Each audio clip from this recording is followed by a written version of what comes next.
Well, thank you. When I got the invitation for this talk, I decided I needed to write a special paper for it. So I've never given this paper before. It's self-interested in that I have a new book coming out in a couple of months called Reasons for Logic, Logic for Reasons, written with Ulf Lobel, who did all the hard work on it. I want to report sort of one of his results and say why I think it's philosophically significant. Our division of labor in the book was largely me undertaking commitments and him showing how we could become entitled to them. So I'm just going to be motivating the story here. And in spite of the title of the book, I'm not going to talk about logic at all, though I will talk about semantics and about language, because I think this result of Ulf's is really potentially significant for thinking about those topics. But to understand the significance of this result, we really have to get a running historical start. So I want to start with the scientific revolution of the 17th and 18th centuries, which radically transformed our conception of the relations between appearance and reality. The new physics, pioneered by Galileo and Descartes, raised to a powerful systematic pinnacle by Newton, achieved its unprecedented explanatory success by redescribing the natural world in a variety of mathematical vocabularies. But this decisive advance in the scientific conception of reality was accompanied by a radical metamorphosis in the philosophical understanding of the relation between reality and its appearance to human subjects who had come to understand physical reality so much better by deploying those new mathematical vocabularies. And a key element of the early modern philosophers' response to the rise of the new science was a move from thinking of appearance in terms of its resemblance to reality to thinking of it in terms of its representation of reality. So let me start there. The home of the appearance-reality distinction is in specifically perceptual appearances. Veridical perceptual experience, in which things appear as they really are, is not only a necessary condition of empirical knowledge, but also its principal source. However, perceptual appearances also sometimes mislead, diverging from reality. The circular coin can look elliptical, the distant tower is larger than it appears, the color of the cloth turns out not to be what in bad lighting it was taken to be. Since the Greeks, at least, the idea had been that when things go well, the way things appear to us resemble the way they really are, on the model of pictures. Resemblance here can be thought of as a matter of sharing properties, as a realistic portrait might reproduce the shape of facial features or the color of clothing. Where the picturing shapes and colors replicate the shapes and colors of what's pictured, reality appears as it is. Where they diverge, appearances can be misleading. But the rise of the new science exposes the inadequacy, in principle, of the resemblance model of appearance. On Copernicus's account, the reality behind the appearance of a stationary Earth and a revolving sun is a rotating Earth and a stationary sun. Being at rest and being in motion are opposites, incompatible properties. They don't have anything in common. Rotating and revolving, spinning and orbiting, are both circular kinds of motion, but quite different ones. The general lesson was that astronomical reality was nothing like its appearance to us. Galileo's reading of what he calls the Book of Nature, written in the language of mathematics, finds that the best way of getting a grip on the reality of motion is by manipulating geometrical appearances. For him, a period of time shows up as the length of a line, and acceleration shows up as the area of a triangle.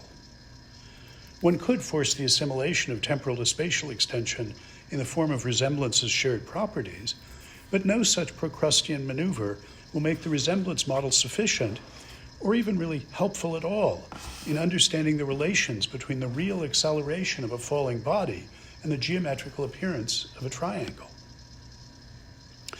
Descartes sees that making sense of the mathematical appearances of physical phenomena requires a model more abstract than the traditional perception-inspired notion of resemblance. and he crafts a concept of representation for just this purpose. The paradigm of representational relations are to be found in his algebraic geometry. He thinks of material reality as the realm of extension and takes it to consist in geometrical properties, thus radicalizing Galileo by giving an ontological twist to his use of geometrical vocabulary. For Descartes, the real geometrical world of shapes and motions can best be represented by discursive sequences of symbols in the form of algebraic equations. The equations x squared plus y squared equals 1 and x equal y do not resemble, they're in no sense replicas of, the circle and the line that they represent. But they do make it possible to reason about those figures, for instance by computing the 2 points of intersection of that circle and that line. But how is that looser, more abstract representational relation to be understood? Giving up the bonds of resemblance by allowing representings to be so radically dissimilar to what they represent opens up a new skeptical possibility, that reality is radically different from how it appears even in representations of it. If representings and representeds don't need to share properties, resemble each other, what does connect them? Descartes didn't offer much of an account of this. Mental states and episodes, he thought, are intrinsically representational. It's their nature to be tanquam rem, as if of things, as it is the nature of physical things to be extended, in the sense of geometrically describable as having a shape, a size, and a state of motion or rest.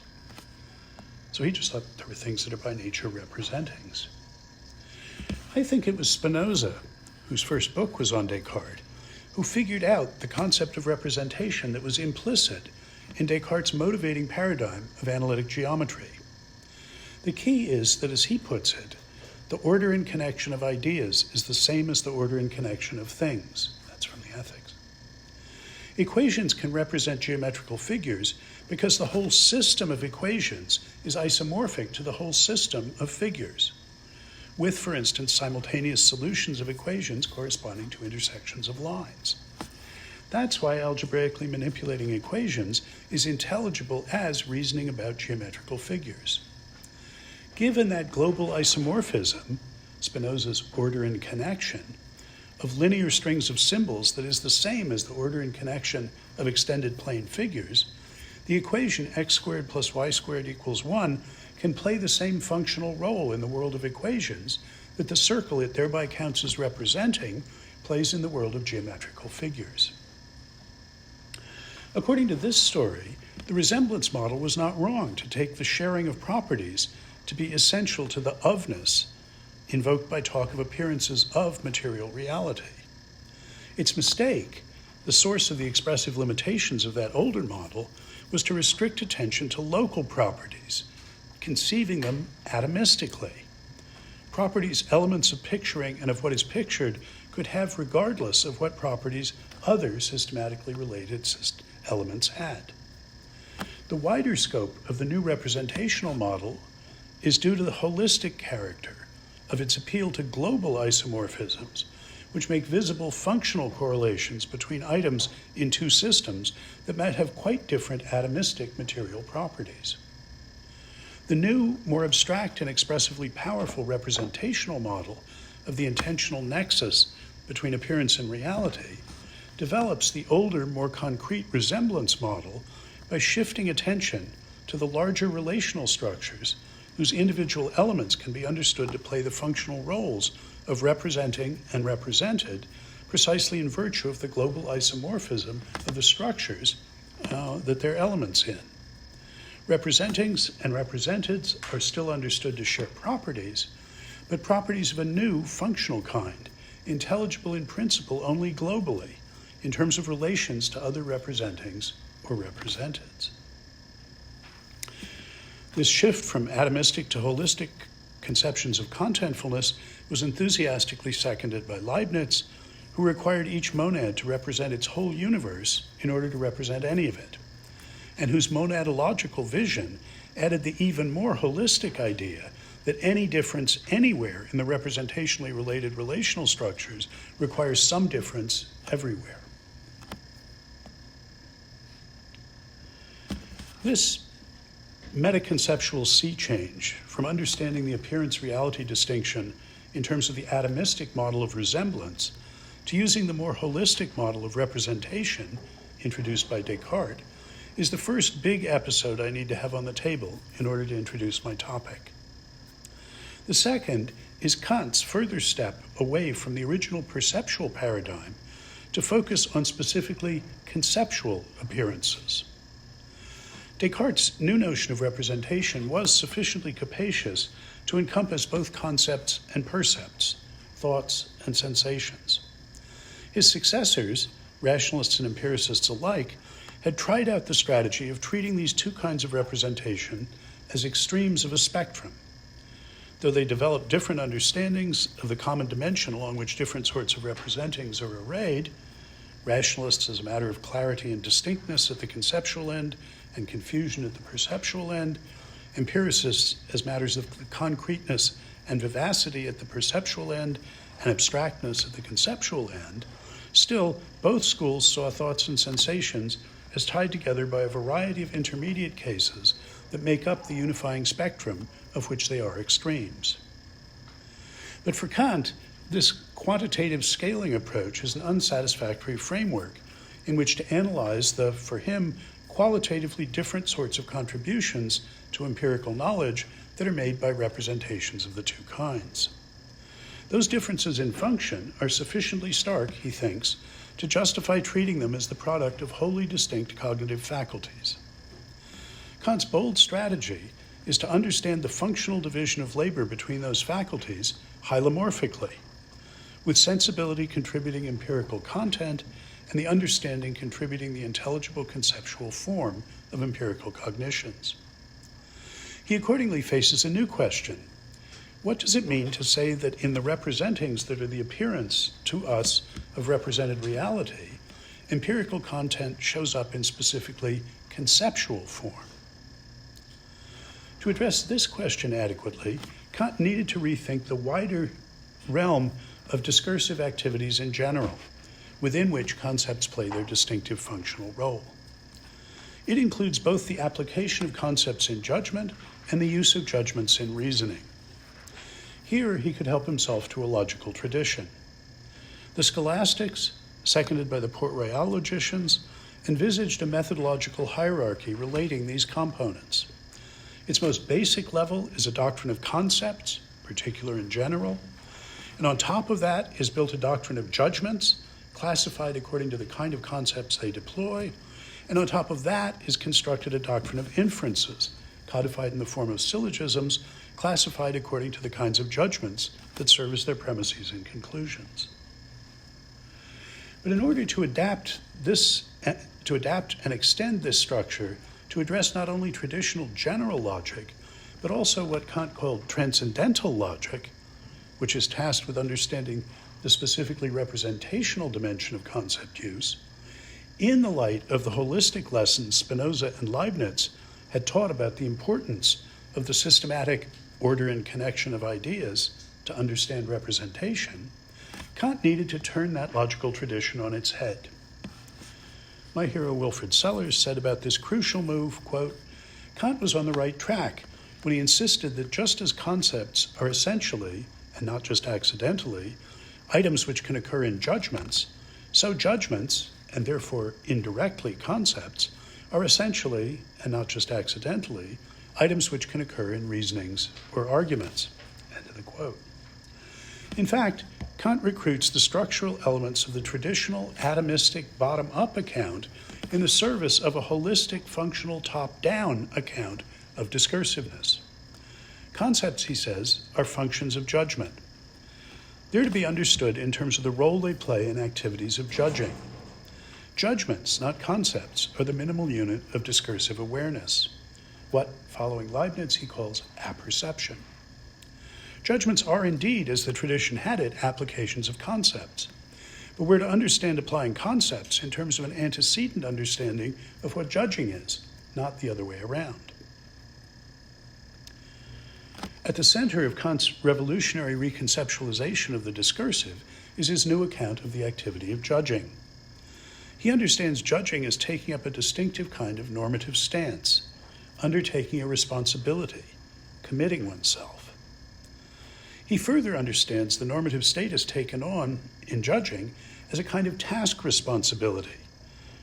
The commitment is a commitment to do something, to engage in specific kinds of activities. Concepts are then to be made intelligible as rules for determining what one is taking responsibility for or committing oneself to by making the judgments that are the applications of those concepts. What one becomes responsible for doing in making a judgment is integrating it into a constellation of doxastic commitments that has a distinctive kind of unity, a rational, systematic unity. One obligation undertaking and endorsing a new claim is securing the coherence of one's commitments by extruding rationally incompatible ones from the ensemble. Another is to expand the system by acknowledging the consequences of one's judgments, and by identifying other judgments that justify one's commitments by offering reasons for them. Constellations of commitments governed by the critical, ampliative, and justificatory rational task responsibilities have the unity that Kant sees as distinctive of apperception, that is, discursive awareness, sapience, not mere sentience. His generic term for the rational, norm-governed discursive activities that confer conceptual form is synthesis. In the first instance, what's synthesized is a constellation of commitments having the kind of rational unity characteristic of apperception. The conceptual contents of judgments, the most basic kind of conceptual representation, are their potentials for being integrated into wholes having that sort of synthetic unity. Rational synthetic activity results, Kant tells us, in the transcendental unity of apperception. It's a transcendental unity in the sense studied by transcendental logic, a unity that makes intelligible the representational dimension of judgment and discursive understanding generally.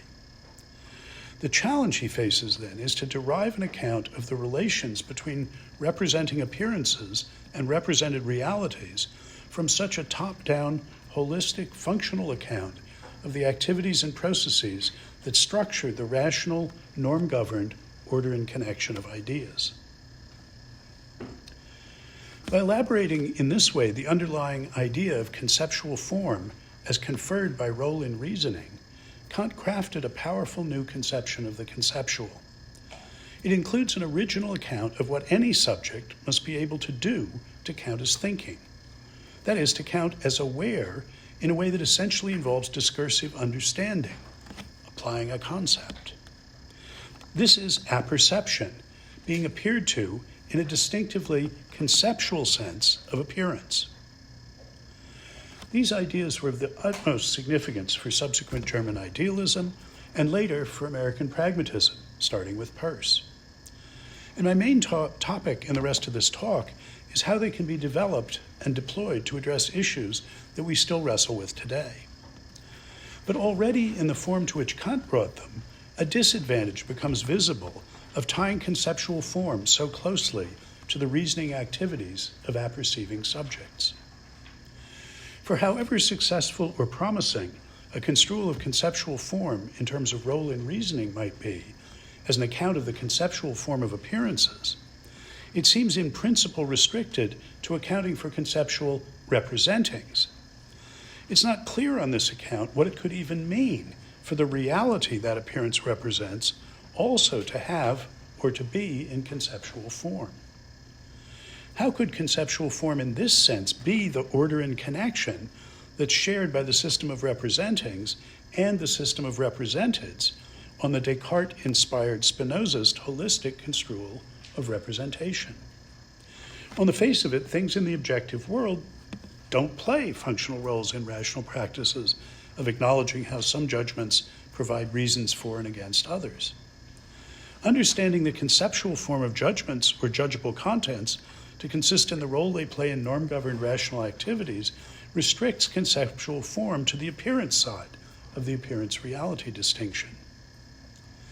We can characterize any view like that restricts conceptual articulation to the realm of appearance, a conceptual phenomenalism. By contrast, we could use conceptual realism to describe accounts of conceptual structure that discern it on both ends of the relations between discursive representings and what they represent. In these terms, Kant is a conceptual phenomenalist. And of course, Kant fully understands and enthusiastically embraces this conclusion. It's part of the core of his transcendental idealism. Since conceptual form is for him exclusively the product of the rational activities of the faculty of the understanding, it follows that it's restricted to our representings. It can characterize the reality of the representings that constitute discursive appearance. It can characterize the reality that the representings that constitute discursive appearance represent only as that reality is represented. That is, only as it exists in and according to those representings, not, as a matter of deep principle, how what is represented is in itself, that is, in apart from its relation to representings of it. That's why the world as we conceptually represent it in our judgments and beliefs cannot be understood to be transcendentally real. It must be thought of as only ideal transcendentally and real only empirically, that is, as being what we take to be only in our representings of it. Conceptual phenomenalism, in the form of transcendental idealism, is entailed by the conjunction of Spinoza's holistic functional account of the form shared by veridical systems of representings and what they represent, with Kant's account of the conceptual form of discursive representings in terms of the role they play in the reasoning of representers. And with this claim, I've at last arrived at the principal question that's the subject of the rest of my remarks here.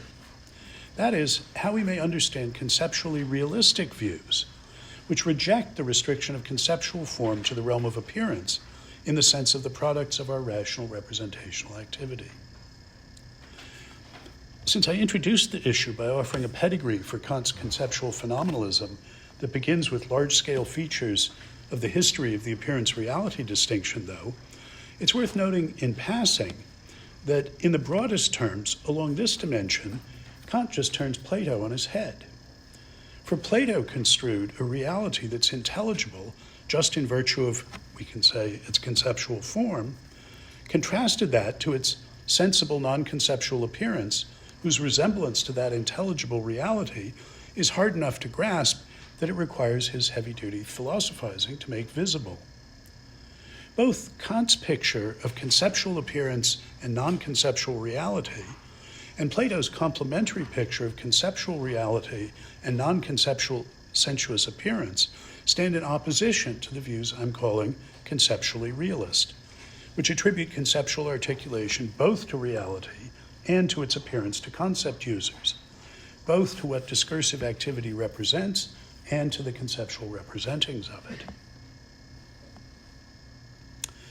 My colleague John McDowell's masterwork, Mind and World, can be understood as botanizing various pathologies that he sees as resulting from rejecting conceptual realism, for taking it that, as he puts it, the realm of the conceptual has an outer boundary, marking the cleavage of mind and world that somehow must be bridged.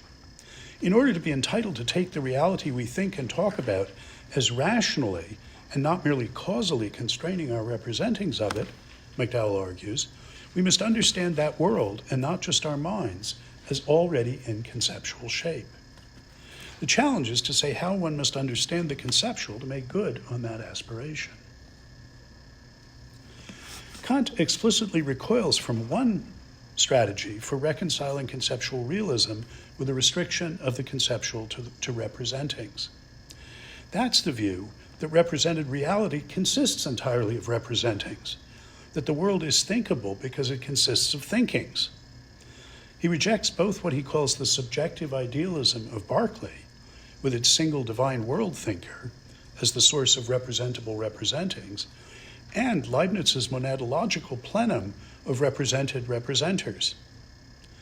If we agree with Kant in spurning those extravagant approaches, must we also renounce conceptual realism and agree with him in settling for conceptual phenomenalism in the form of some sort of transcendental idealism? The conceptual phenomenalist threat and the corresponding conceptual realist aspiration is well expressed by the chorus from Wallace Stevens' poem, The Blue Guitar. They said, "You have a blue guitar. You do not play things as they are. The man replied, "Things as they are changed upon the blue guitar." And they said then, "But play you must, a tune beyond us yet ourselves, a tune upon the blue guitar of things exactly as they are." In what follows, I want to explore a way of playing that tune by sketching one form that conceptual realism could take. And I'll do so in the context of a conviction that the two ideas that led to Kant's conceptual phenomenalism are good ideas, worth pursuing. That's the Spinozist holist account of how thinking in terms of representing improves on thinking in terms of resemblance in understanding the relations between appearance and reality. That's the first idea. And Kant's functionalist construal of conceptual form as conferred by role in reasoning, on the other hand. I'm going to consider how this last idea might be developed in the context of a third large movement of philosophical thought that separates us from Kant and the German, that separates us from Kant. That is the focus on linguistic expressions as the most basic kind of conceptual representation. After the linguistic turn, functionalism of the sort Kant pioneers takes the form of interest in how the use of linguistic expressions can be understood to confer meaning on them. I use the term pragmatics in a very broad sense to refer to the study of the use of linguistic expressions in discursive social practices. In this sense, I'll be pursuing a pragmatics first order of explanation, seeking to understand the representational dimension of conceptual content in terms of such practices. This is the strategy that led Kant to his phenomenalist restriction of the conceptual to the appearance side of the appearance-reality distinction.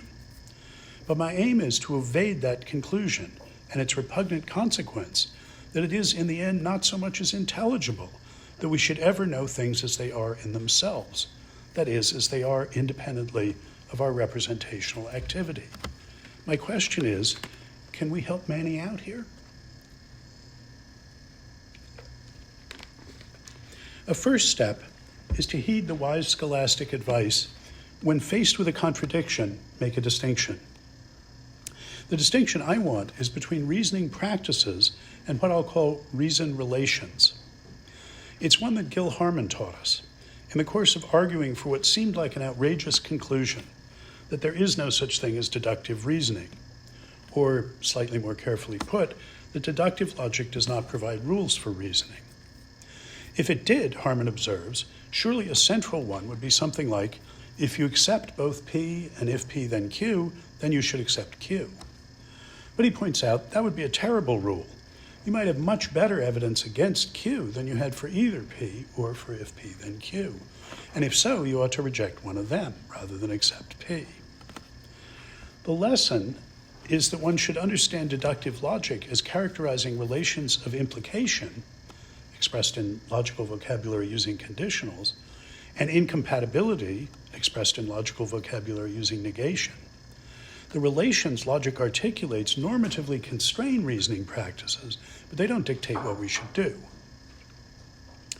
I think this distinction between reason relations and reasoning practices can be exploited to yield a version of Kant's ideas that leads to an attractive and illuminating sort of conceptual realism, rather than to a conceptual phenomenalism that's objectionable in semantically precluding representational knowledge of how a non-conceptual represented world really is, apart from its appearance in the form of conceptual representings of it.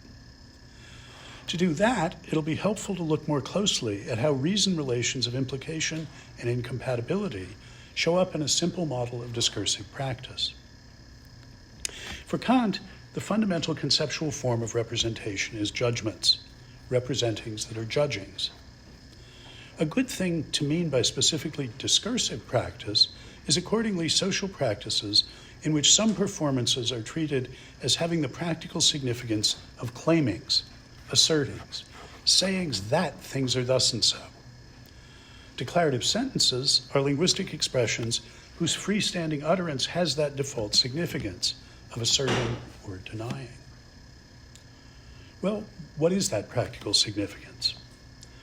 Following Kant's clue connecting conceptual form to role in reasoning, we can understand making a claim as taking up a position in what Sellers calls the space of reasons, of justifying and being able to justify what one says. That's a quote from Empiricism and the Philosophy of Mind. Claiming is undertaking a distinctive kind of commitment, a commitment to accept or reject. It's a commitment the speaker's rational entitlement to which is always open to question, potentially up for grabs.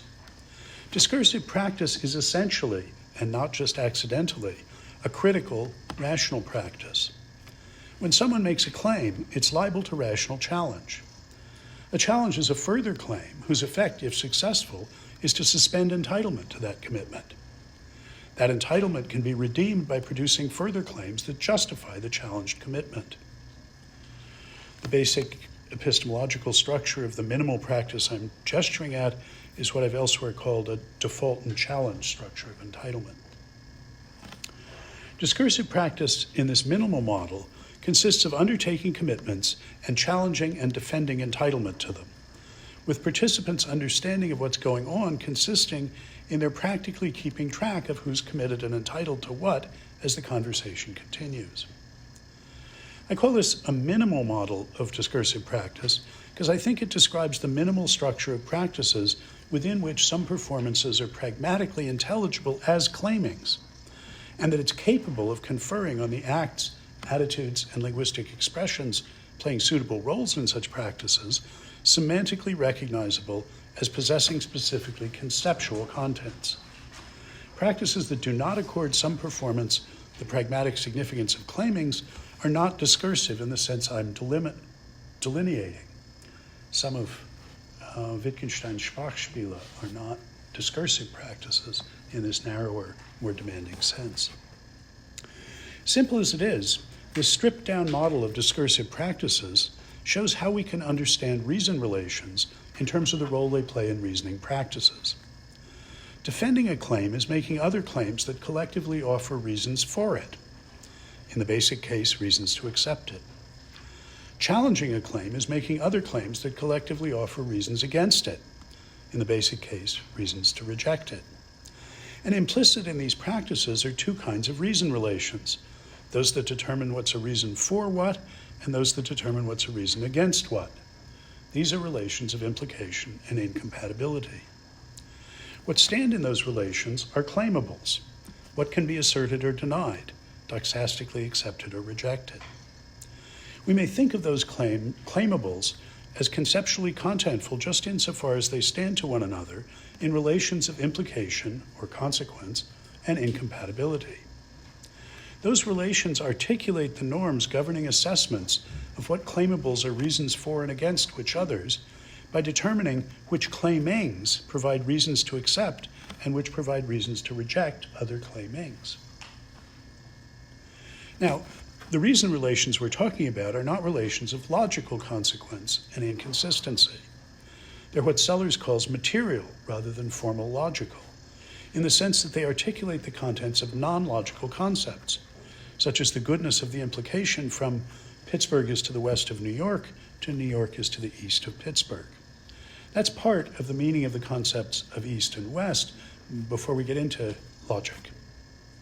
Nonetheless, the way forward I want to pursue in further specifying the relations between the dyads accept, reject, defend, challenge, and implication incompatibility builds on a particular view in the philosophy of logic, bilateralist normative pragmatic accounts of implication. It'll give us a clearer view of how reason relations may be understood as precipitating out of inferential practices of rationally challenging and defending claimings.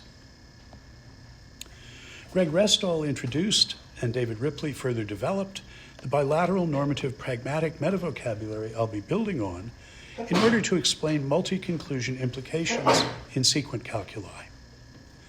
On this account, what you're doing when you say that a premise set of sentences gamma implies a sentence A is to rule normatively out of bounds the constellation of claimings, think about constellation synthesized of commitments, is to rule normatively out of bounds the constellation of claimings in which one accepts all of gamma and rejects A. It's bilateral because acceptance is on the left of the turnstile and rejection is on the right. The two sides are read differently. Dually, we can say that gamma is incompatible with A just in case commitment to accept all of gamma normatively rules out commitment to accept A. In keeping with the Harmon point, this normative assessment does not say what someone who is in a position should do if you find yourself out of bounds. It says only that one cannot be jointly entitled to all of those commitments. Reason relations of consequence and incompatibility are understood in terms of states of being out of bounds, of the whole constellation of commitments. It distinguishes sets of doxastic commitments to accept and reject to which one cannot be simultaneously entitled. That only constrains and doesn't settle how one should alter one's commitments so as to come back into bounds, to repair one's attitudes, so that one's commitments to accept and reject rationally cohere. That is, cohere according to those reason relations of implication and incompatibility. This is recognizably a version of Kant's specification of the sort of rational unity he took to be characteristic of discursive apperception and claimed was the key to the transcendental significance of the unity of apperception, that is, to the representation relation. If we combine this bilateralist pragmatic thought with the minimal model of discursive practice, we get a picture of how reason relations of implication and incompatibility are normatively related to practices of asserting and denying declarative sentences, expressing practical attitudes of acceptance and rejection, and rationally defending and challenging entitlement to the commitments undertaken by those acts and attitudes. The reason relations among claimables articulate global constraints on the coherence of constellations of commitments to accept and reject claimables, by determining which such constellations one can be jointly entitled to. That in turn settles which claimings count as providing reasons for, and hence potentially defenses of, which others, and which claimings count as providing reasons against, and hence potential challenges to, which others. These relations can be exploited synthetically by using a given set of reason relations to determine which moves in a language game are licit. For instance, which challenges and defenses should count as successful. Or it can be exploited analytically by determining the reason relations from the practical normative assessments of moves in a given discursive practice. Sellers argued that the important difference between describing by applying concepts and merely labeling as non-conceptual classification consists in the situation of descriptions in what he called a space of implications. The suggestion I'm pursuing is that we understand the conceptual contents of claimables in terms of their situation in, the role they play, with respect to, a space of reason relations, of implications and incompatibilities. Doing so promises progress on the way to a version of conceptual realism insofar as it contributes to a non-psychological conception of the conceptual, one that does not in principle and in advance restrict it to the products of discursive practices.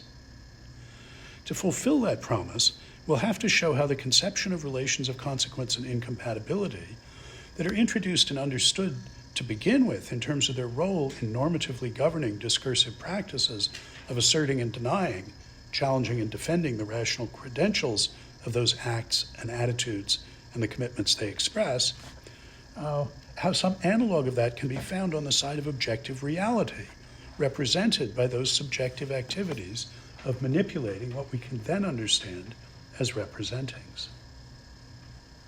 Now, I haven't yet said anything about what Kant calls that transcendental, that is, representational dimension of those practices, and so not about the order and connection of represented things. The order and connection of the representings, I said to be conceptual, is a matter of reason relations of implication and incompatibility. Yeah, but what about the side of representings? Kant thought that rational synthesis of a normatively in bounds constellation of doxastic commitments produced the transcendental unity characteristic of apperception, that is, conceptual appearance, representings in conceptual form. What is it, we want to know, about the critical rational processes of challenging and defending normatively governed by reason relations, determining what constellations of commitments one can become jointly entitled to, that establishes representational relations. So, let us turn our attention from pragmatics to semantics, from concern with the use of linguistic expressions by discursive subjects to looking at the representational dimension of their conceptual content, which relates them to the objective world as conceptual representings or appearances of a represented reality. So I turn now to semantics. I think the most sophisticated and expressively powerful contemporary representational formal semantic framework is Kit Fine's Truthmaker semantics. It begins with a metaphysical picture of what is there to be represented semantically. That universe for him consists of a structured collection of what he calls states. The formal apparatus is as non-committal as possible about these, what the states consist in, but states are meant intuitively to include such ways things could be as Pittsburgh's being to the west of New York City and snow being white. Formally, the universe of states is thought of as having two sorts of structure, mereological and modal. On the mereological side, some states are to be understood as being parts of others. More formally, there's a fusion operation that maps any set of states into a whole comprising them. This defines the part-whole relation. State A is part of state B, in case B is the result of fusing A with some other states. On the modal side, the universe of states is partitioned into possible and impossible states. Mereologically and modally structured state spaces generalize the metaphysics of possible worlds in a number of important ways. Possible worlds show up in this framework as maximal possible states, in the sense of possible states such that every other state is either part of that state or incompatible with it, in the sense that fusing it with the world state yields an impossible state. Situation semantics a couple of decades ago had already shown the expressive advantages of building such wholes out of smaller parts rather than getting the partial ones by analyzing whole worlds. On the modal side, state spaces in general include multiple impossible states, where the possible world setting, in effect, has only one. On the mereological side, various structural conditions can be put on the fusion operation, for instance, requiring that all the states that contain any impossible state are themselves impossible. That is, that the result of fusing any state with an impossible state is always an impossible state. Like the existence of multiple impossible states, the capacity to consider different kinds of mereological structures is a major degree of freedom in the apparatus, enhancing the expressive power of the Truthmaker framework. This metaphysical specification of what is there to be represented is then married to a flexible and powerful semantics. An interpretation function assigns each declarative sentence to a pair of states, a pair of sets of states, thought of as the exact truth makers and falsity makers of that sentence. Rather than simply defining one of these sets in terms of the other, one can put various explicit structural constraints on the set of verifiers and falsifiers that are assigned to declarative sentences as their semantic interpretants. One might be tempted to require that they be disjoint. No state is both a truth maker and a falsity maker of any sentence. Fine, interestingly and usefully, requires rather that the fusion of any truth maker with any false maker of the same sentence must be an impossible state. He calls that condition exclusivity. It entails the cognate but usefully different requirement that any states that are both truth makers and false makers of the same sentence be impossible states. Not that there can't be any, but they're impossible. Some statements, say all cows are made of glass, or this photon has a mass of 500 kilograms, might have only impossible truth makers, but they're not required to have the same impossible states as truth makers. The combination of the mereological and modal fineness of grain of the underlying metaphysics and keeping separate books on the truth makers and falsity makers that semantically interpret sentences results in a hyper-intentional theory of meaning which makes many more distinctions than its possible world's predecessor. To count as a semantics, in the sense of an account of the conceptual content sentences express, according to the line of thought I've been pursuing, the Truthmaker framework must permit the definition of reason relations of implication and incompatibility. Fine offers two principal ways one might define consequence. He considers some others, these are the ones he uses, and counts it as a virtue of his system that there are such alternatives, different things to mean by follows from, implies, or is a consequence of. He says that a set of sentences gamma entails a conclusion A in case every verifier of all the premises in gamma is also a verifier of A. He says that A is a consequence of gamma in the sense of containment if every verifier of A contains as a part a verifier of all of gamma, and every verifier of all of gamma is part of a verifier of A. Corresponding definitions of incompatibility are not far to seek. My principal concern here, as might be expected from the story I told leading up to it, is with how best to understand reason relations in the Truthmaker framework. I'll return to that topic shortly to criticize Fine's candidates and to offer a suggestion as to how those definitions might be improved upon. First, let me revert briefly from the semantics to the metaphysics to make an observation about how it looks once we have used the metaphysics to supply semantic interpretants for sentences.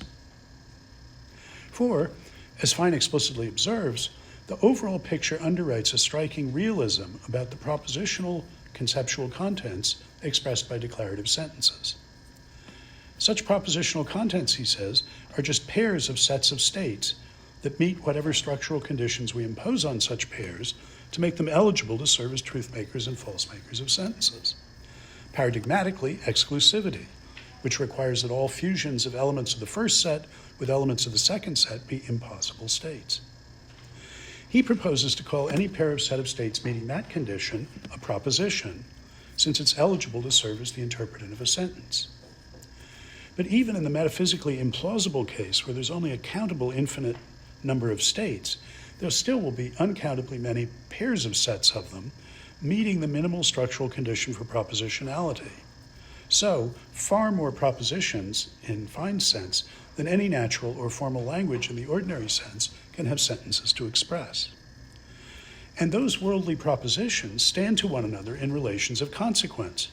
For instance, entailment and containment in Fine's sense, and incompatibility, since those notions are defined in terms of the metaphysical, mereological, and modal properties of the paired set of states and don't depend on the interpretation function. As a result, Fine's semantic and metaphysical picture is a conceptually realist one. The world that's there to be represented by our linguistic representings of it, however incompletely and imperfectly, is always already conceptually structured. Antecedently to and independently of our discursive practices, reality is already in conceptual shape, exhibiting structures that stand to one another in reason relations of consequence and incompatibility. I've drawn from the tradition the suggestion that a good way to demarcate specifically conceptual contentfulness is precisely standing in such relations. The conceptual form consists in being locatable in a constellation of items so related to one another. On Fine's account of linguistic representation, what Spinoza calls the order and connection of things, one side of the isomorphism with the order and connection of ideas that he saw as necessary and sufficient for representation, that order and connection of things itself exhibits the conceptual structure that consists in being articulated by relations of material, non-logical, consequence and incompatibility. Contemporary philosophers should be accustomed to conceptual realism in the sense in which it's on offer in Fine's framework, because it's already present in the possible worlds framework that was its predecessor. In neither case does the account of worldly propositions, standing in objective relations of consequence and incompatibility, depend on or owe anything to an account of the use of linguistic expressions or concepts. That's the feature of Kant's view, recall, that led to his contrasting conceptual phenomenalism in the form of transcendental idealism. Indeed, the Truthmaker semantics could not be conceptually phenomenalist in this sense, because Fine's story doesn't include any account of the use of expressions. He doesn't say anything about what linguistic practitioners must do in order thereby to count as using declarative sentences so as to associate them with sets of truth makers and falsity makers, That's, in my terms, a pragmatic question, not a semantic question. And there is no native pragmatics that goes with fine semantics and metaphysics. There is, accordingly, no analog in fine setting of the connection between the two phenomena Harman taught us to distinguish, reason relations and norms governing practices of reasoning, of the sort that we saw on the side of representings in the Restall-Ripley bilateralism. This failing can be easily and usefully remedied, however, and showing how this lacuna can be filled in is my principal purpose here. As a first step, we might notice that Fine's definitions of consequence relations do not make anything like full use of the mereological and modal innovations that principally distinguish his framework from the possible world semantics it improves upon. Taking it that a premise set gamma entails in conclusion A, just in case all the verifiers of all of gamma are verifiers of A, just translates the set theoretic inclusion criterion of consequence in the possible world setting. It says that P implies Q if this set of possible worlds that make P true make Q true. Taking it that, it just translates the set theoretic inclusion criterion of consequence in the possible world setting without really adding anything of substance to it. Fine's notion of containment does exploit the mereological structure of his metaphysics, but it doesn't say anything about the modal structure. My collaborator and co-author, Ulf Lobel, shows us how to do better. We can take our cue from Fine's exclusivity condition relating verifiers and falsifiers of the same sentence, and so of the same proposition. It requires that every fusion of any verifiers and any falsifiers be an impossible state. Lobel suggests that we take gamma to imply A, just in case every fusion of any verifiers of all of gamma with any falsifier of A is an impossible state. Fine's exclusivity condition then just becomes the reflexivity of consequence, that every claim is a consequence of itself. Like exclusivity, this definition of a notion of consequence appeals to both the mereological and the modal structure of the universe of states from which semantic interpretants of sentences are drawn. The corresponding notion of incompatibility requires the fusion of any verifiers of gamma with any verifier of A to be an impossible state. Now, the key point, and maybe this is obvious at this point, is that this semantic definition of implication lines up perfectly with the bilateral pragmatic definition of implication. Lobel's version of consequence, implication, in Truthmaker semantics is gamma implies A if and only if any fusion of a state that verifies all the members of gamma with a state that falsifies A is an impossible state. The Restall-Ripley bilateral normative pragmatic reading of implication is gamma implies A if and only if any position that includes accepting all of gamma and rejecting A is normatively incoherent or out of bounds. As we've read it, one cannot be entitled to such a constellation of commitments. And there's a corresponding parallel on the side of incompatibility. Indeed, Lobel proves that with these definitions, the reason relations defined semantically in Fine's Truthmaker setting are isomorphic with those defined pragmatically in the bilateral normative setting. And let me say, in the relevant chapter of the book, we show this means how you can go back and forth between proof-theoretic sequent calculus formulations, which is what Restall and Ripley use, and Truthmaker formulations. Anything you can say in the one, you can say in the other, and indeed we show how you can expand what you can say in both of them to radically substructural logics. But I'm not going to talk about the logic, just saying the isomorphism extends to the logical compounds of material propositions that we have here in the broadest possible sense. The Lobel isomorphism between suitably tweaked versions of Fine's Truthmaker representational semantics and Restall and Ripley's bilateral normative pragmatics supplies an answer to a question that Fine's framework by itself does not. For it tells us what practitioners must do, how they must use expressions in order to confer on them the conceptual contents Fine assigns them in terms of truth makers and falsity makers, up to isomorphism of reason relations. That is, I want to say, up to conceptual content. In order to associate verifiers and falsifiers with expressions as their semantic interpretants, practitioners must use those expressions according to the bilateral pragmatics, distinguishing in practice between constellations of commitments to accept and reject claimables that are normatively in bounds and those that are normatively out of bounds.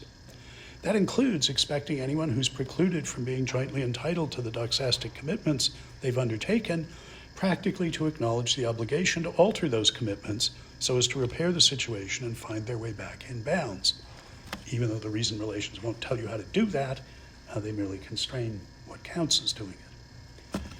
By forging this tight structural connection between the norm-governed use of declarative sentences and their representational meaning, the isomorphism that Hloebel demonstrates specifies the structure of reason relations that is the same for the order and connection of ideas, or representings, on the pragmatic side, and the order and connection of things, or representeds, on the metaphysical side. That's the holistic structural condition that, given his foregrounding of the analytic algebraic geometry model, Spinoza's Descartes takes representation relations of the sort Fine specifies to consist in. Truthmaker semantics by itself only addresses the worldly side. The structural isomorphism of bilateral pragmatics with that semantics at the level of reason relations completes the Spinozist picture. It shows the structure of reason relations common to takings true of sentences by discursive subjects, that is the subject of bilateral pragmatics, and the makings true of sentences by worldly objects, states, that is the subject of Fine's semantics. It's important that the isomorphism, and so the correspondence between representings and representeds, is specified to begin with not at the level of sentences and facts, but at the higher level of reason relations. That is, on the linguistic side, it's at the level of meaning, not at the level of truth. The common structure we've discerned does not depend on what anyone is actually doxastically committed to, on the pragmatic side of representings, nor on what states are actual, on the semantic side of represented reality. It's not a correspondence theory of truth. Rather, the sort of conceptual realism it underwrites at a higher level of reason relations is a transcendental presupposition of the possibility of correspondence theories of truth. The key is understanding the specifically conceptual form of the content of sentential representings in terms of their situation in a network of reason relations of consequence and incompatibility. We saw how the Restall-Ripley bilateral normative pragmatics can be used to put some social linguistic practical flesh on the bare bones of Kant's account of how norm-governed rational synthetic activities confer conceptual form on the doxastic commitments that show up for him as judgings. Because that story defines conceptual form in terms of the synthetic activities of concept-applying subjects, Kant saw no way to avoid a conceptual phenomenalism that restricts the conceptual to the representing side of the intentional nexus. The Hloebel isomorphism between the variants we've considered of the Restall-Ripley bilateral normative pragmatics and Fine's Truthmaker representational semantics, though, shows how Kant's idea can be made compatible with a conceptual realism that discerns conceptual form on the side of what's represented, as well as what can be understood as representings of it. What can be understood as representings of it precisely in virtue of the conceptual form that they share. That shared conceptual structure is holistically defined in terms of reason relations. It's the Harmanian distinction between reason relations and reasoning practices that makes possible this extension of the idea of conceptual structure from representings to representeds as required by conceptual realism. I've here adopted a pragmatics first order of explanation. I explained what reason relations are by appeal to their role in articulating norms governing practices of rationally challenging and defending doxastic commitments. It is appropriate to understand reason relations as such, first in their relation to what doxastic practitioners do, just as Kant thought. But he was wrong to think that such a dependence at the level of sense, of our conception of the conceptual, on our understanding of activities of reasoning, entails that at the level of reference, items cannot be in conceptual form unless that form is imposed by rational activities. In Fine's mereological modal metaphysics, propositions as pairs of sets of states that are eligible to serve as verifiers and falsifiers of declarative sentences would stand to one another in relations of consequence and incompatibility, even if there had never been and never would be concept users deploying sentential representings with those truth and falsity conditions. The roles with respect to reason relations that are shareable between items caught up in discursive practices of claiming and defending and challenging claims on the one hand, and constellations of worldly states can be thought of as rational forms in a recognizably neo-Aristotelian sense. They're rational forms precisely in being roles things play in structures of reason relations. They're essentially modal forms, for both essentially appeal to a notion of preclusion, the impropriety, the out-of-boundness of a collection of concomitant commitments, or the impossibility of a state resulting from the fusion of other states. In both cases, consequence is a matter of a kind of necessitation and incompatibility of a kind of exclusion. The isomorphism shows that the modal relations can correspond exactly with the normative deontic ones. But the kinds of modality involved in the pragmatics of representing and the metaphysics of the represented in the semantics are systematically different. The modality that articulates the reason relations implicit in the use of declarative sentences is a deontic modality. It's a matter of commitment and entitlement, inbounds and out-of-bounds normatively. While the notion of modality articulating the reason relations implicit in the modalized mereological universe of states is an alethic modality. On the pragmatic side of claimings, the claim that the coin is made of copper is materially incompatible with the claim that the coin is an electrical insulator. The modal ruling out involved in this kind of incompatibility is normative. One cannot be entitled to commitments to accept both these claimables. It's possible to undertake those commitments, but it's not normatively appropriate. The state consisting of the coins being made of copper and the state consisting of the coins being an electrical insulator are incompatible in the different, alethic modal sense that the combination of them that is their metaphysical fusion is impossible. Both the order and connection of ideas and the order and connection of things on this story consist of modally robust reason relations. In the one case, deontic normative modal relations, in the other case, alethic modal. The view I'm recommending is accordingly a bimodal conceptual realism. Thereon hangs a tale, but my purpose here is only to bring us to the gates of that promised land. I began my story with the large-scale shift in the structure of conceptions of the appearance-reality distinction that was motivated by the rise of the new mathematized sciences. The shift from understanding it in terms of categories of resemblance to understanding it in terms of categories of representation. Descartes was the hero here, and I particularly emphasized the holistic structural lessons about global isomorphism as the essence of representation that Spinoza drew from Descartes. Kant then focuses attention on the fact that reality shows up for sapient creatures in conceptual form, in specifically discursive representations.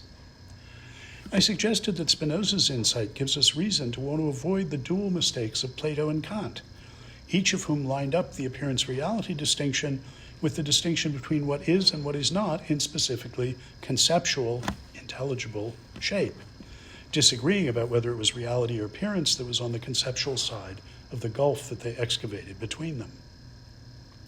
The way forward, I recommended, appeals to a notion of rational forms shareable between the intellect appeared to and the reality that appears to it.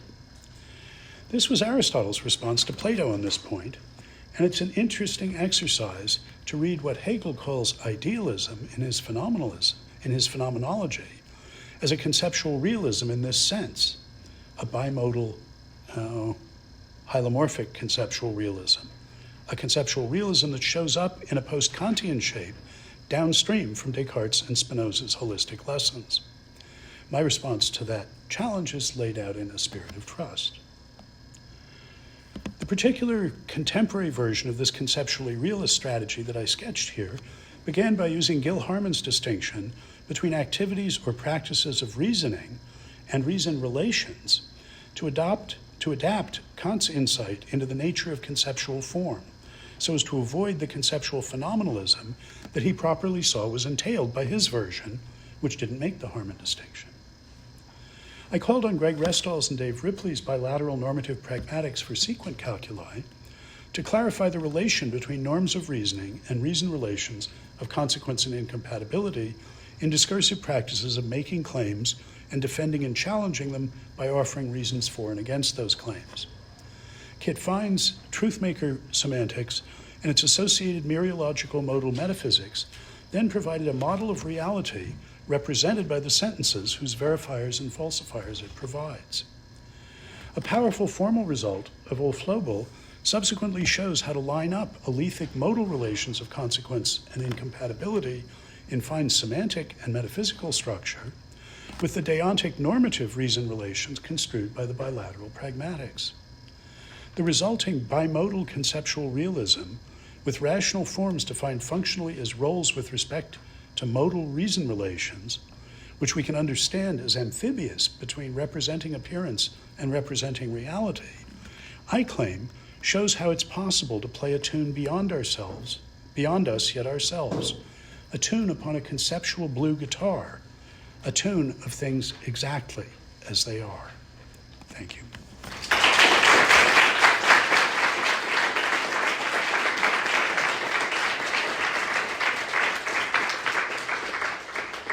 Okay, let's go up to general Q&A, less than 25 minutes, so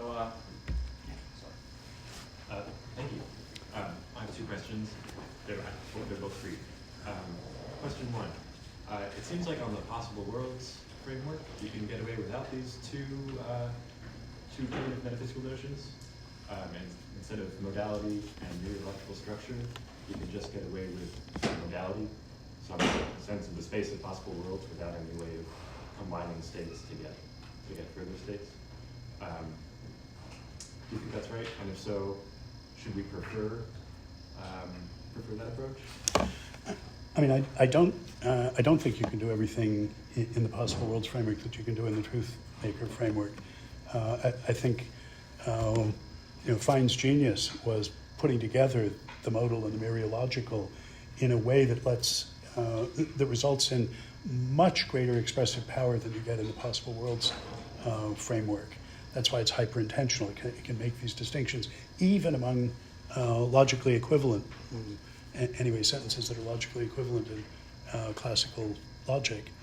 And the Truthmaker framework can, unlike the possible worlds framework, support this much more powerful notion of implication, which doesn't build in, as the set theoretic apparatus of the possible worlds does, transitivity, monotonicity, idempotence of implication, which were traditional features of logical implication, but are not plausibly features of a more general material consequence relation.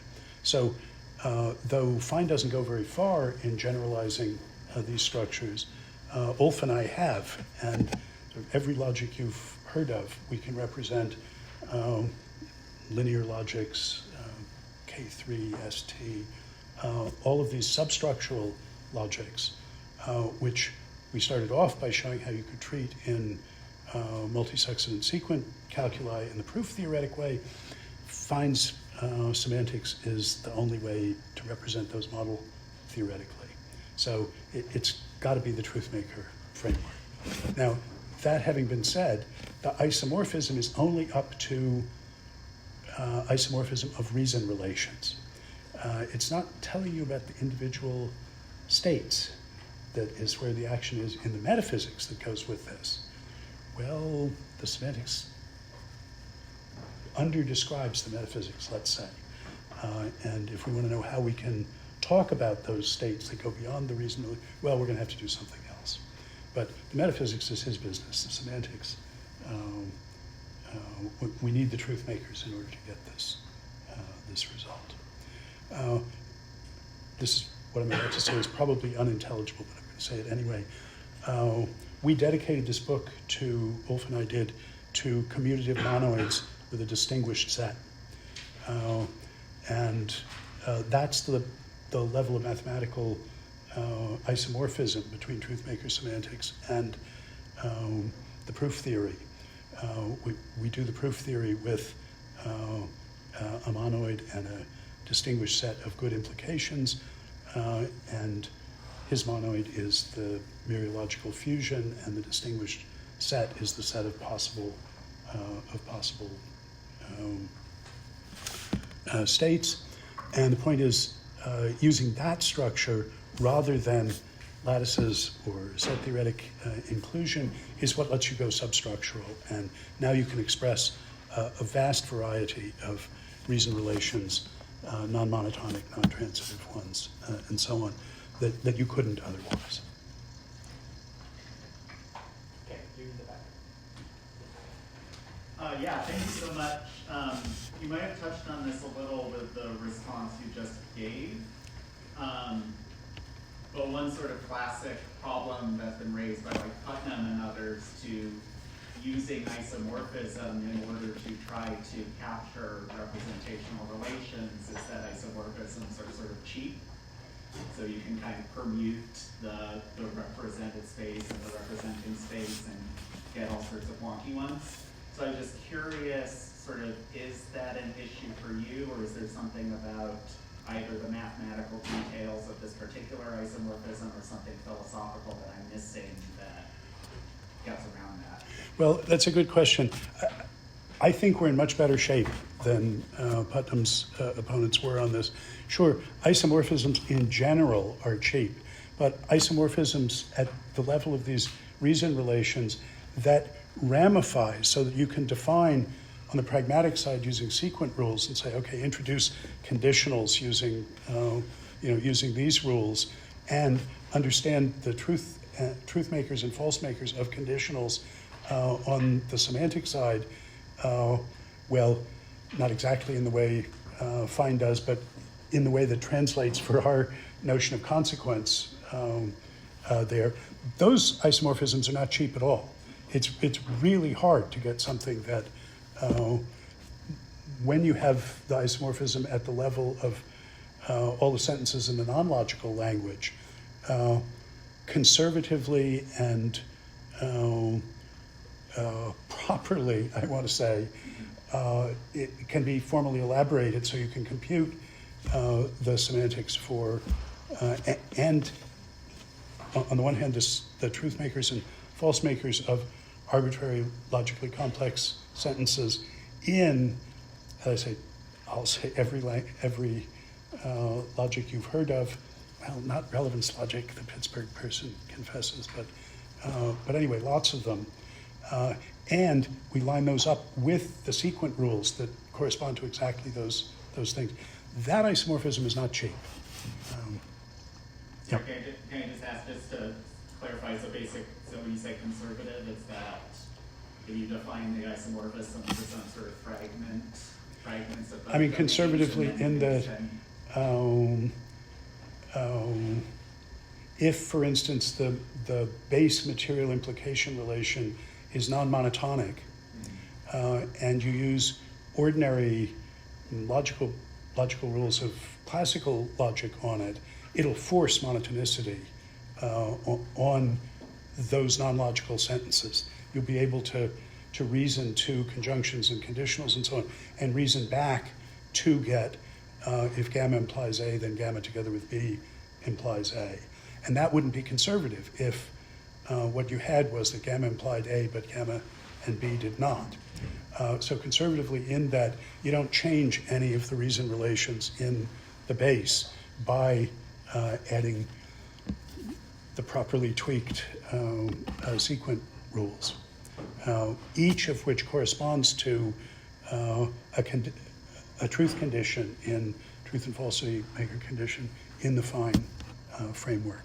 So, I mean, I talked here about representings and representeds, pragmatic use and meaning.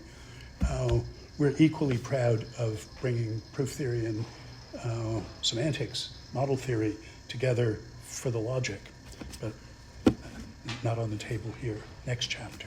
Next question. So we're interested in understanding how conceptual activities can represent the world.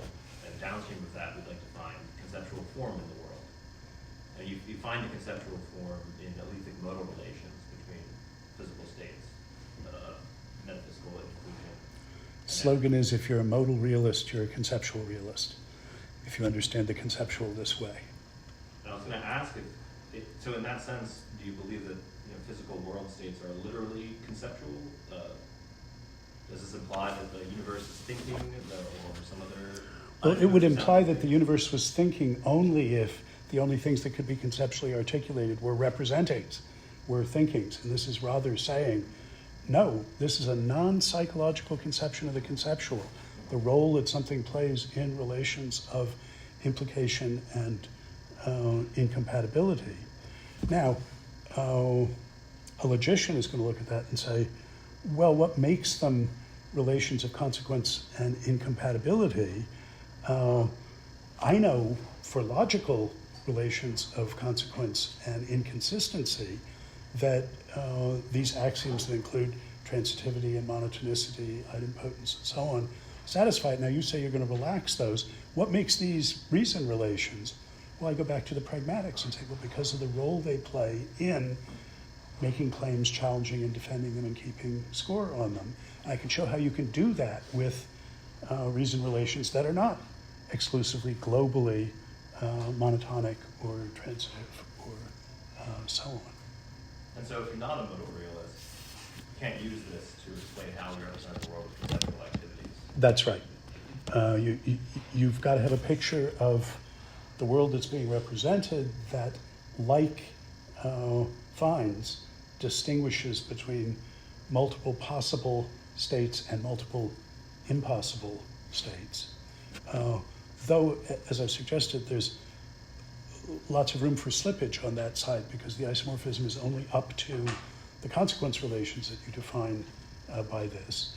And we show that with Finian states, we can get an isomorphism, but there might be lots of other ways of conceiving the world to be such that you could get a corresponding isomorphism. As I was just saying, they don't come cheap, though, if you have the requirement that you be able to do a sound and complete specification of logically compound, of the conceptual contents of logical compounds generated just from the conceptual contents of the non-logical base language. Thank you. Are there any more questions? Question number two. So here's one way of understanding what you're up to, and tell me if you reject it. Question is whether the world is such as to be like vaguely or perspicuously represented in terms of propositions, things that can be true or false, verified or unverified. If that's right, I wanted to ask about the corresponding question when we go like below the level of proposition. How do you? It seems like there are reasons, relations that govern our use of things like modifiers, objects, properties, etc. But as I understand it, that's not going to happen in the Truthmaker framework. We're just talking about propositional logic. Is there a corresponding project about? Our topic in the book is just propositional logic. We don't take on first order. It's modal propositional logic with various kinds of modality. We do sort of show how to do a quick and dirty sort of decomposition of sentences, and predicates, and terms, but we can't, at this point, bring off the logic, that is the calculation of the conceptual contents of all the logically compound predicates that you can get by iterating, alternating quantifiers, clamping them onto complex predicates. In some sense, you have to be able to do it, but as I said, they don't come cheap, and we don't have it in our back pocket. So this is a story about propositional logic at this point. There was something I didn't quite understand about your criticism of Kitt's entailment relation. So So if I understood your criticism, there were two parts to the complaint. One complaint was it doesn't exploit the sort of neurological structure of the Truthmaker model. And the second complaint was that if you restrict the model to a model where the only states are world states, then it coincides with the standard consequence relations familiar with classical logic. Yeah, I wouldn't characterize either of the criticism just that way. So, I mean, the first one is he mostly uses entailment that says, if the truth makers of the premises are truth makers of the conclusion. That's a set theoretic inclusion notion, like the notion of implication in possible world semantics, in that, for instance, it builds in transitivity and other structural principles. So it's not making an advance there. That notion of entailment doesn't use the modal or the mereological resources of the setting. I mean, okay, maybe it's a perfectly intelligible notion. There is such a notion, but this is a gem we think we found on his beach that he overlooked. That you can get this much more powerful notion of implication, powerful in that we can do all this substructural logic with it, if you look to a notion of implication that uses both the mereological and the modal structure. So, I mean, it's not a criticism when I say, oh, well, what you have is wrong. There's just something better, I think, that uses precisely the features of the Truthmaker semantics that make it so wonderful. So just to clarify, what really motivates you is that you want to give up the transitivity of... We want to be able to codify reason relations that don't meet topological closure structural relations. Yeah. So we want to be able to codify using logical vocabulary, using a conditional to say that an implication is good. We want to be able to codify material reason relations on the non-logical base that are not globally monotonic or transitive, where there are, some of the implications can't be weakened, where the transitivity breaks down. Even in cases that don't have anything to do with the semantic paradoxes, which is where at least the transitivity is mostly been motivated by, because we think when we look at inferences involving non-logical expressions that there are breakdowns in transitivity and monotonicity. But if there aren't, okay, we have the greater expressive power of being able to capture those. And this is not, I should say, the result is not a non-monotonic or a non-transitive logic. It's a logic that lets you codify non-monotonic and non-transitive reason relations. If by the logic you just mean the reason relations that hold in virtue of logic alone, that is just that you can derive from, say, your sequent rules, or that hold for all material bases, those are monotonic and transitive. But if you look at the reason relations in the logically extended language, start with your base that has its own reason relations, elaborate reason relations from them for the logical compounds, just this conservativeness means many of the implications in the logically extended language won't be monotonic. It's just those reflect non-monotonicities in the underlying material base.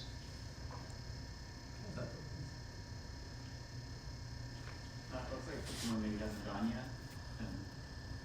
Sorry, I've already gone, and there's someone who looks like I don't think they've gone yet. So. I was just curious, do you think that dialetheism has a role in challenging and defending claims? And if so, have you looked into making it compatible with Fine's semantics at all? Because it seems like right now, exclusivity would bar anything on the dialetheism path. I want to grandly say we, but in fact Ulf, can represent K3 as well as LP, also ST and TS, all of the trilogics we started off with the multi-subsequent sequent calculus, but then with this isomorphism, we can bring that right over and extend the Truthmaker semantics to all of those. Indeed, to linear logic, to multiplicative and additive linear logic anyway, Mall logic. Correa's logic, his dual logic in there. Have Truthmaker formulations of all of those now. Thank you. Yeah, so this is another question about isomorphism. So there's sort of two worries you might have about isomorphism. So one is you already have two structures, and you're worried about whether there's a unique way of drawing an isomorphism between them. But I'm also a little concerned that, like, presumably there are other structures that are isomorphic to Kit-Fine's Truthmaker semantics. And in fact, depending on how you think properties correspond to sets and stuff, I could take the objects of the world and make all sorts of those. So why are we not talking about those other things when we're, yeah. Well, I mean, as I said, in response to the earlier question, we want to. We think that you can. It's not easy to get these isomorphisms, but yeah, there's all sorts of them. What we care about is the ones that matter for the reason relations, for the implications and incompatibilities. So, for instance, the only thing we care about properties is about how individuating properties affects the reason relations of sentences that they stand in. So there's going to be lots of metaphysical questions that we could have about properties that won't come up to this semantic level. I mean, when we're in a skeptical, critical mode, one view we're tempted by is to say, look, we're telling you what reason relations are, and in terms of that, how it's possible to talk about things. Well, anyway, to state facts, because it's at the propositional level. If you metaphysicians think you can talk about structures of states that are different in metaphysical terms, but don't make a difference to these reason relations, how do you pull that semantic trick off? What do you mean? I just postulated there were these states. Are you sure? Did you succeed in postulating these states with these properties? How was that trick done? Now, in fact, particularly because we're still working at the propositional level, we're not really in a position to say, look, if you can't do it in a way specifiable in our meta-meta theory, then you can't do it. And you're playing some other kind of linguistic game, but not a representational one. Now, maybe, so at any rate, there's a challenge there, I don't know, a constraint, a question about the metaphysics from which you draw your semantic interpretance, insofar as it outruns features of the use of the sentences that you're semantically interpreting, that we can make pragmatic sense of in the practices. And what we have is very crude, challenging, defending, and so on. It's a very simple model on the pragmatic side that we're working. And I presume that if one drills down further, one can say something about the pragmatics of using metaphysical vocabularies. But that isn't anything we think we have anything special to say about at this point.